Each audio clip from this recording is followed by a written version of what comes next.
Dreaming is strange. Strange enough that sometimes you wake up, stare at your ceiling, and quietly think, what on earth did my brain just show me? We understand so many things about the world.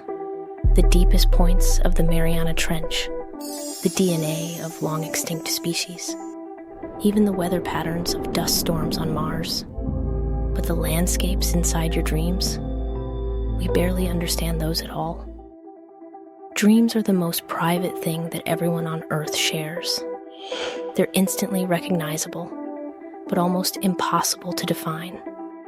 For decades, scientists thought dreams were nothing more than random brain noise, meaningless, fleeting, a side effect of sleep. But if dreams mean nothing, why does your brain paralyze your entire body during REM? Why does it burn energy, running vivid simulations instead of resting? Why do fetuses dream before they even have a single life experience? The truth is, the rabbit hole of dreams is deeper, stranger, and more complicated than we ever imagined. And today, we're going to follow that rabbit hole through the 5 levels of dreams. From the chaotic doorway you pass through when falling asleep, down to the rare moments where you become aware inside the dream itself. The deeper we go, the less everything will make sense. Every dream begins with a strange, unstable in-between state. Not quite awake, not quite asleep. This state is called hypnagogia. If you've ever drifted off and suddenly seen swirling patterns, flashing shapes, strange geometry, that was level 1. In the 1920s, researcher Heinrich Klüver noticed that people repeatedly described the same 4 visual patterns while entering altered states: lattices, cobwebs, tunnels, spirals. They come directly from your visual cortex, firing chaotically as you transition into sleep. Some scientists even believe dreams first evolved as a way to keep the visual cortex active during the night, so nearby brain regions wouldn't take over that territory. But this only explains why dreaming may have started, not why dreams are so elaborate, or why they feel so meaningful. Level 1 is nothing more than the front door, and once you pass through it, your inner world begins to form. Level 2 is where the dream starts to take shape, but nothing is fully built yet. You feel like you're somewhere, but the environment is incomplete. A house that looks almost like yours, a street that feels familiar but wrong, bright colors, warped proportions, details that should exist but don't. This stage is often called the dreamscape. And the most interesting part isn't what you see, it's what's missing. No characters, no plot, no movement, just a space. A space your brain uses like negative space in art. The emptiness becomes a canvas where emotion takes shape. Researchers call this the void behind perception. The brain begins pulling up memories, not the clean, chronological ones stored in your hippocampus, but the emotionally heavy fragments stored in your amygdala. Fear, longing, loss, stress, desire. These emotional memories swirl together and form a simple, barely rendered landscape made entirely out of feeling. It's still quiet, but everything that happens next will be built on top of this emotional foundation. Level 3 is when the dream finally begins to move. You appear in a scenario. There's a loose plot. Things start happening, but none of it follows normal logic. A perfect example is the airport dream, one of the most consistently reported dream types worldwide. You're trying to catch a flight, but as you walk toward the gate, something changes. The gate moves. You get lost. People ignore you. You run, but the airport grows larger. You try everything. but you always miss the flight. Months later, you dream a similar scenario, except now you're on a cruise ship, or a train station, or a hotel lobby. Different setting, same emotional outcome. So what's happening? In level 3, the brain takes the raw emotion from level 2 and pushes it into one of 5 central emotional themes: identity, desire, fear, loss, conflict. The brain then constructs a story, not a logical one, but an emotional one. Every event, every obstacle, every twist exists solely to amplify the core emotion. That's why level 3 dreams often feel chaotic or frustrating. They aren't written with plot logic. They're written with feeling logic. Your mind isn't trying to show you a story.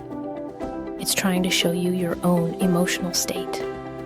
And as the emotion intensifies, the dream transitions to its next stage. Level 4 is where dreams cross a boundary and start to feel independent.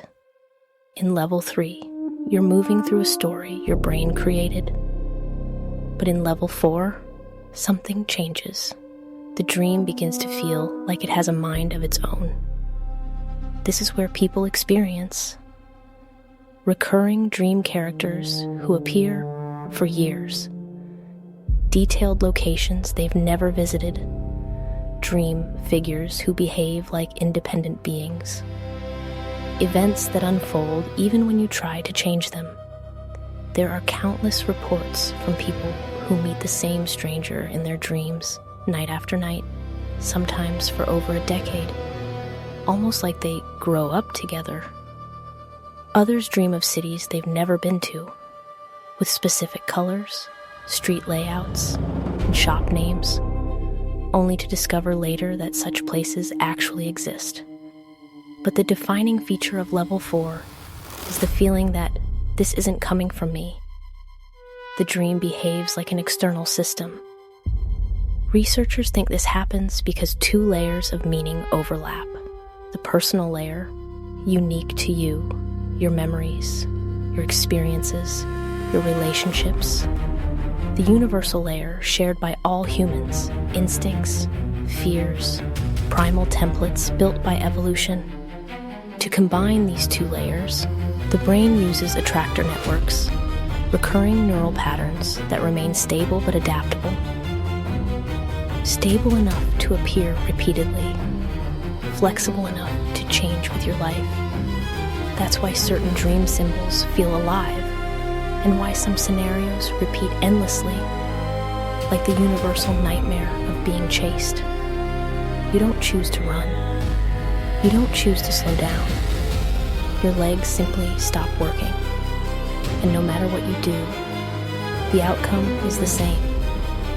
Level 4 dreams feel like the brain is delivering a message using symbols you can't fully control. It's no longer just a dream. It's a system. Level 5 is the rarest and most unpredictable state. You realize you're dreaming while still inside the dream. Sometimes it's magical. You can fly, walk through walls, reshape the world, or explore your unconscious mind like a playground. But when things turn bad, level 5 is one of the most terrifying dream states that exists. 2 experiences appear more than any others: hostile dream characters. Many lucid dreamers try to confront addict characters in their dream. You're not real. This is a dream. Most of the time, nothing happens. But sometimes, the characters turn hostile.